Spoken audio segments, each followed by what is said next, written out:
Hey homies, what is up? Tominator here, and in this video I have a message for Phil Heath. And this is dead serious. I'm coming at him here as a fan, not a hater, so this isn't meant to be sarcastic or disrespectful. But to be perfectly honest, Phil Heath has to recognize that he has a real problem here. And Roelly Winklaar may very well be the only person in the world with the first-hand knowledge to help him out. Now, of course, we're talking about the gut and how to get rid of it, because this is an issue that's been plaguing Phil off and on since 2014. And even though he was able to retain the title up until now, this year, it finally cost him. For what it's worth, I think that social media played a major part, what with all the backlash and protesting that's been going on, and this public outcry finally seemed to catch the attention of the IFBB and the judges heading the Olympia, who prior to 2018 seemed almost completely indifferent to bloated bellies and terrible abs. But in any case, I think that we can all agree that the midsection is Phil's greatest weakness at this point. It is the major chink in his armor, and I believe that this is the main reason he failed to repeat.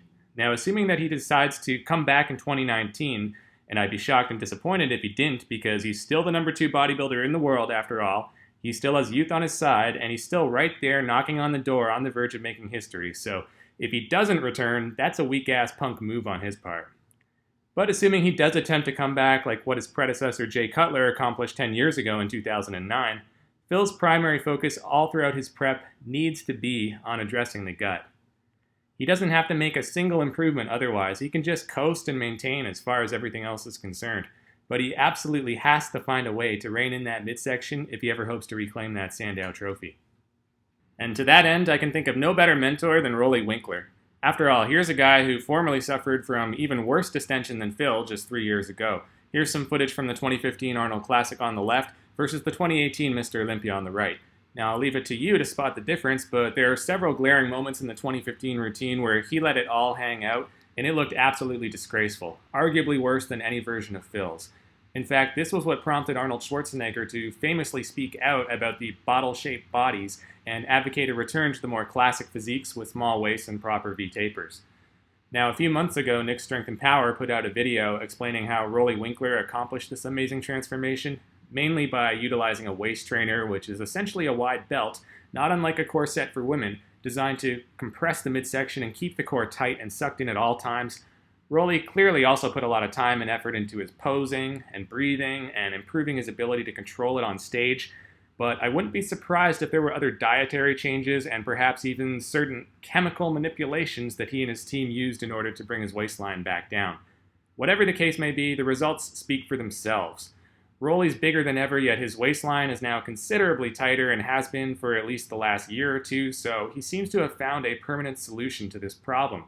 So for anyone saying that it's irreversible HGH-induced organ growth and there's nothing Phil can do about it, well, Roelly is living proof to the contrary, that the bubble gut is fixable, at least to an extent, and so this suggests that there is still hope for Phil as well. And for anyone ignorant enough to label Phil's case as Palumboism, it most definitely is not. He still possesses world-class arms and legs that are massive and full, while one of the key symptoms of Palumboism is the notable atrophy of the limbs. And lastly, Phil is only turning 39 this year, so we can't exactly chalk up the expanding waistline to age either. I mean, Sean Roden is 43 himself, so I think that we can safely rule out old age as the primary factor.